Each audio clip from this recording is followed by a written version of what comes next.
बहुत पहले की बात है। राजस्थान के उदयपुर राज्य में एक सेवक परिवार रहता था। उस परिवार में 4 भाई थे। उनमें से 3 भाई तो उदयपुर के शासक राणा जी के यहाँ सेवा कार्य करते थे, परंतु चौथे भाई श्रीकामध्वज जी भगवत भक्त थे। वे वन में रहकर भजन करते और समय पर घर आकर भोजन प्रसाद पाकर फिर वन में चले जाते। यही उनका नित्य का कार्य था।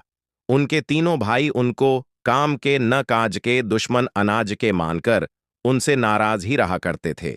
एक दिन तीनों भाइयों ने कामध्वज जी से कहा, भाई, यदि तुम थोड़ी देर के लिए राणा जी के दरबार में चलकर हाजिरी लगा दिया करो तो हमें तुम्हारा भी वेतन मिल जाया करे, जिससे घर का खर्च भी ठीक से चल सके। इस पर श्रीकामध्वज जी बोले, मैं जिसका सेवक हूं उसकी सेवा करता हूं और उसी को हाजिरी बजाता हूं, दूसरे से हमें क्या काम। भाई लोग उनका उत्तर सुनकर बहुत नाराज हुए और बोले, जब तुम मर जाओगे तो तुम्हें जलाएगा कौन।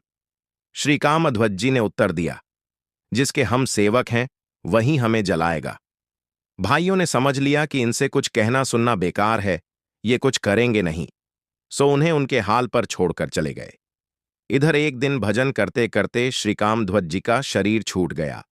भक्त का कार्य तो अब पूरा हो चुका था, आगे भगवान की बारी थी, क्योंकि भक्त के कथन की पूर्ति तो भगवान को ही करनी होती है।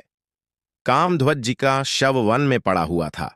बंधु बांधवों को न कोई खबर थी, न ही वे खोज खबर रखने की जरूरत ही समझते थे, परंतु दीन बंधु भला अपने ऐसे अनन्य सेवक को कैसे भुला सकते थे। उन्होंने अपने उस सेवक श्री कामध्वज जी की दाह क्रिया का भार अपने सेवक श्रेष्ठ श्री हनुमान जी को सौंपा। धन्य हो गए श्री कामध्वज जी। उन्हें जो सौभाग्य मिला वह तो आर्षि मुनि देव मनुज सबके लिए दुर्लभ था।